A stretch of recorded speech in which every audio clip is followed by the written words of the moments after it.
আজকে আমরা যাব বোলপুরে মেলা।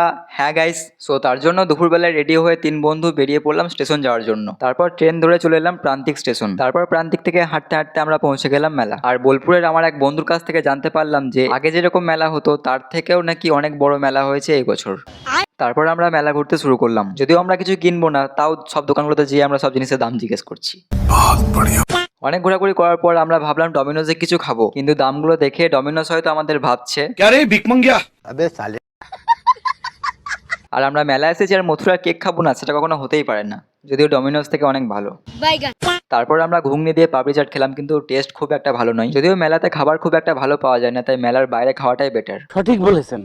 তারপর আর কিছুক্ষণ মেলায় সময় কাটিয়ে কিছু ফটো ভিডিও শুট করে আমরা বেরিয়ে পড়লাম মেলা থেকে। আর আমাদের প্ল্যান ছিল মেলা থেকে বেরিয়ে বোলপুরে কোনো একটা ভালো দোকানে আমরা বিরিয়ানি খাবো, কিন্তু আমাদের ট্রেনের সময় হয়ে যাওয়ায় তাই আমরা তাড়াতাড়ি করে মেলার বাইরে একটা দোকানে বিরিয়ানি খাই। আর এখানেও আমাদের তো আমরা এখন বাড়ি যাই। ব্লগটা ভালো লাগলে অবশ্যই লাইক করতে ভুলো না। আর তোমরা যদি এর বড় ব্লগ দেখতে চাও অবশ্যই চ্যানেলে আপলোড হয়ে গেছে, তোমরা দেখে আসতে পারো। নেক্সট ব্লগে খুব তাড়াতাড়ি দেখা, অবশ্যই টাটা বাই বাই।